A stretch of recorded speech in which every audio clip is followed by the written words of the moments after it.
All right, take a peek at this monster. This is only one plant, and right there, this is called a candy roaster squash. Gigantic ones there.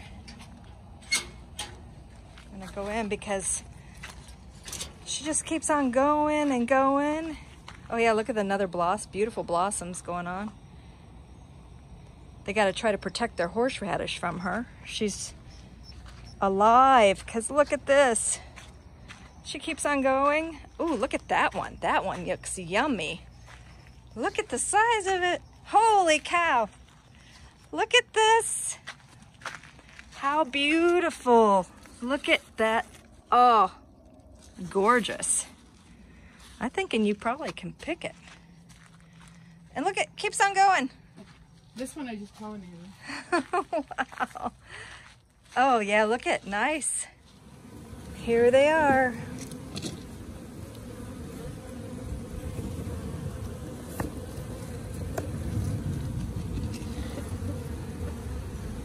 So they get shipped next day air. And you can see all the attendants that are sent with them. And some sugar candy for the attendants. And then the attendants also have water. Some shippers will use a sponge, but you want to make sure that there's plenty of water with them. And this is like making, you know, this queen producer is actually sending out high quality because they want to make sure no matter what, you know, they've got plenty of water so they don't dehydrate, and they got plenty of feed. And look at all these beautiful queens in there. You can see the queens popping up, every one of them. Looking good, girls. So pretty. And on here is marked. So this is the, these are all Aurea Italians, also known as Cordovan out here. And then these here, on this bar, let's see what we got here. They don't want to tell us. Clear is the VSH pole line. So all of these girls here are more mite tolerant. Bred specifically to give us a hand on mite numbers. It looks like I've got every one of them. Every one of them came out perfect, I think. I'm gonna double check it, and then I'm gonna put these away in my queen bank.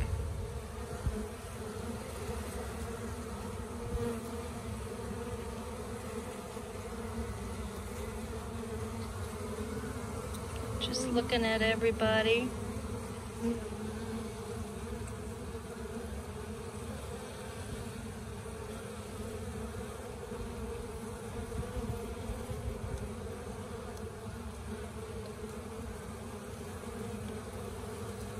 Oh, there she moves.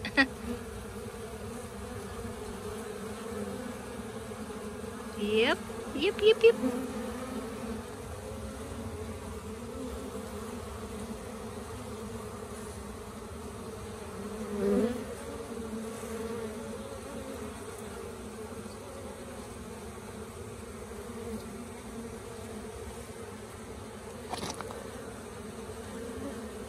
And all the queens, it looks like every queen made it. If I was just double checking it. Perfect. Absolutely perfect.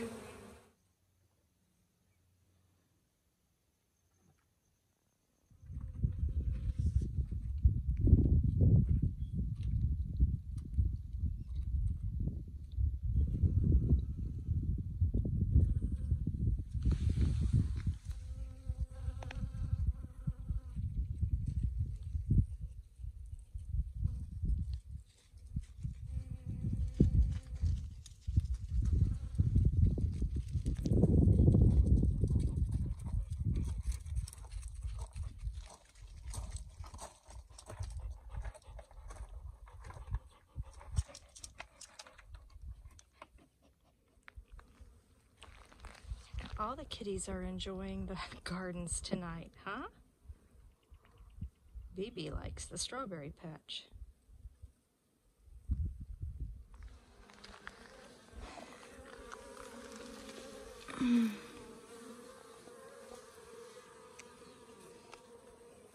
This is one of the bees' favorite places to get water. Holds my pineapple.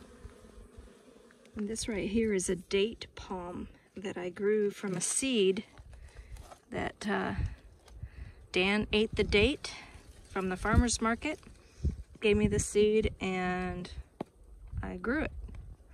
This one is also a date palm, but she's just not doing quite as well. And of course, that's a dead one, dead plant. Don't even look at that. But yeah, another date palm. But I'm really proud of this one. It's getting a nice base to it and everything. I'm gonna have to get a greenhouse going again though before winter starts. Watered in the garden, and the bees are really enjoying the moisture.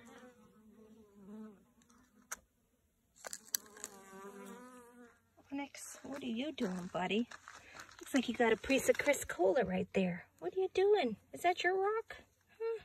You look so pretty with it. Huh? Look at that blue in that piece of rock. Huh? Isn't that pretty? Goofy boy.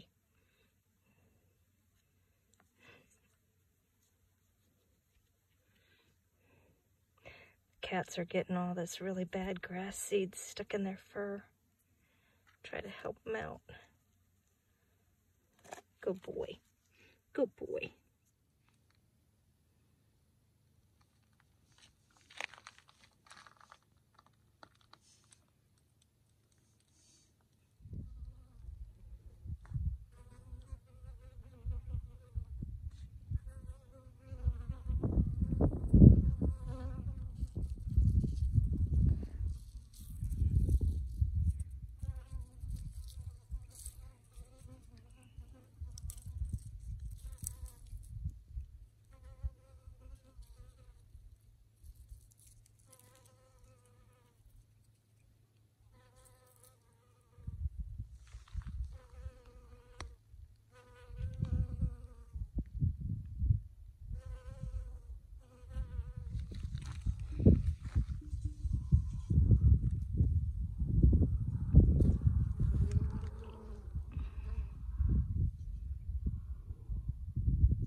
Oh, he's taking off.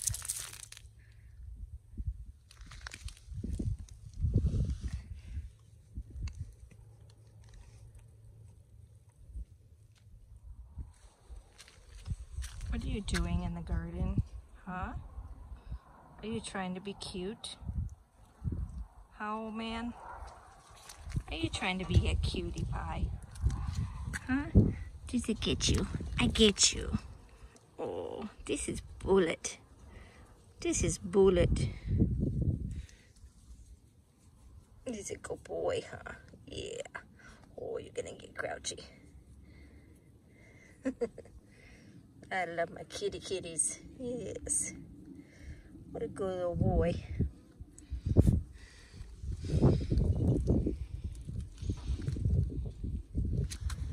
And this little girl. What are you doing, huh? What are you doing, Brass? What is it, huh? Getting all kinds of stuff picked up. Yeah, you're picking up all kinds of stuff in your fur. I'm sorry. I won't touch it.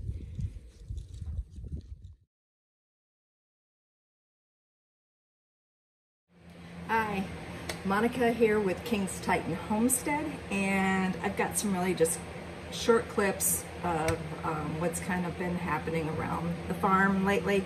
Nothing real exciting. I just wanted to touch base and talk about some thoughts today. So this last week was extremely busy. I had a lot of things happening. I did go visit Jessica with her nuke that she had got from Tractor Supply, and it has a Carniolan queen in it. And upon the inspection, I figured out that they're really light. Even though there's flowers blooming everywhere, absolutely stunning still in her area, they're not bringing any nectar in, and they're pretty much using the pollen up. They've used a lot of their pollen stores that they had previously, and it seems as though they were going through it. So the Carniolan queen slowed down laying, and just looking at their weight, they do not have enough stores to go into winter. There are some things that are about to be blooming in the Southwest here. One of them is our desert broom. It looks like the wahio or the fairy duster might bloom again. There are some things that may occur, and so we're kind of hoping for that, but literally we've been, like last week, 104 degrees. What do you do? So so she's going to start feeding those bees just to see if she can stimulate them to brood up just a little bit more. And also she's going to do a mite treatment here before winter. But the Tractor Supply nuke looks like it's doing really good. The queen is doing fine. The first frame I pulled up had the queen on it, which is typical. You know, when somebody can't find their queen, as soon as I show up, the queen's like, hi, here I am. And so it's kind of like we were just talking about it. It's kind of like having children that, misbehave for their parents, but as soon as, somebody else comes over, they're angels. And that's basically what this hive did to her. So, but we got it figured out, and I set up a trap out. First, I did a force abscond slightly, because these bees are really close to an apartment complex. And I just kind of, for safety and containment, I went in at night and I asked the bees who wanted to go with me. Not very nicely, I guess. I basically absconded them with some smoke and some other things that I used, and I took home about 5,000 or 6,000 bees in my bee vac, and then I introduced a new queen to them while I left a trap out behind, along with a catch box for the bees that were still in the wall. Now this is a block wall, and the bees have been there for 4 years.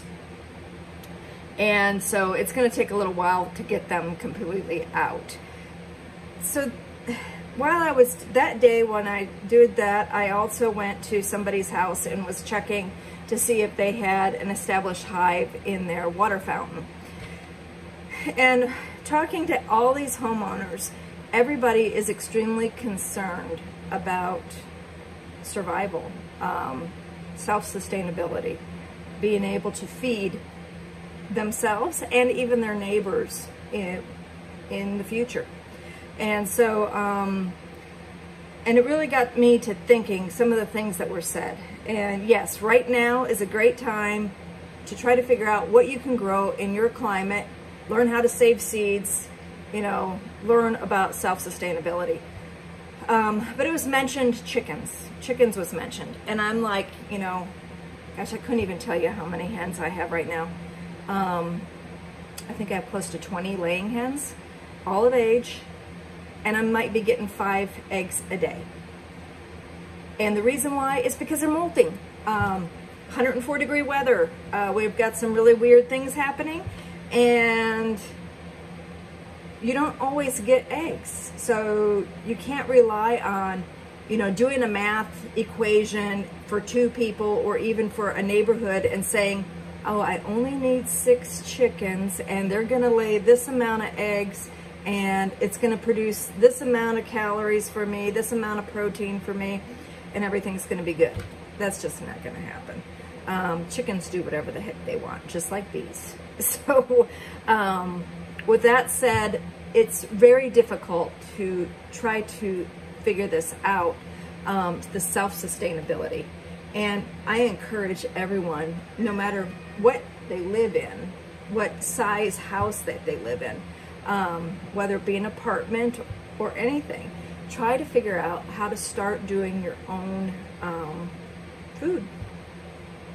It's just, you know, you can do things. You can team up. You can offer to work for a farmer for some of the food.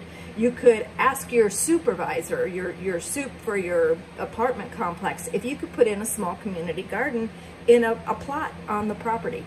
You can try to do all kinds of different things now. Don't wait.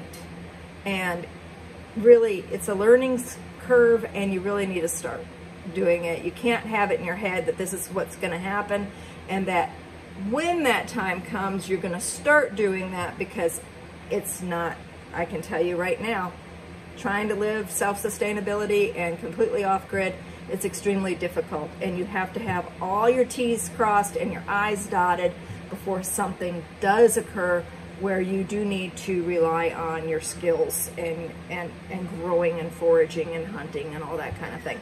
With that said, Rascal just got himself a new cat tree, so he's crying because he's not too sure about it yet. He still, you know, hasn't figured it out. So today I'm teaching a Beekeeping 101 class. I have some students arriving around 9 a.m. They probably won't be leaving here until around 5. Sometimes it's 4 o'clock. It just depends on how hot we get when we're out in the bees in the afternoon, and how much everybody wants to, you know, just how much everybody wants to learn and talk and discuss. So basically what I'm going to do is I am making some Anasazi beans. And the first step, of course, is to wash my beans. And these are some really gorgeous beans. Look at how pretty these are. They're like a purplish red with white. They kind of look like a Holstein cow. They've got this really just gorgeous colors going on in them. Just a beautiful bean. And so I'm going to rinse these beans, and I'm going to put them in my Instapot. And I'm going to add in there some sweet onion, some chopped carrot, and some really beautiful homegrown celery that Jessica had in her garden that she gifted to me. And it is, if you've never had homegrown celery before, it is so different than what you buy in the grocery stores. Homegrown versus grocery store, you'll never go back. I swear. I'm like, the flavor is so much stronger, and just it's just wonderful. So I'm going to be putting some of her beautiful celery in with my Anasazi beans, and of course some smoked ham hock that I have left in the freezer from some from a previous purchase. So kind of using up things in the freezer because we do have hunting season coming up, and so we're hoping to put some meat inside there, and I got to clean it up. So that's where we're at, and I'll be right back. Okay, so I got the beans washed and picked through. If you've never made beans before and you wash them, look at the water that comes off of them. It's really dirty, and there's a lot of dirt on the beans usually, especially nice organic beans. And so you definitely want to wash them. You also want to sort through them, because like some things are in the bag or in your purchase, or even in your garden that you brought in, some things are not beans. That is not a bean. You don't want that in your Instapot. You don't want that in your bowl for dinner. So I got these nice and cleaned and sorted. And so now I'm gonna add these gorgeous beans to my pot.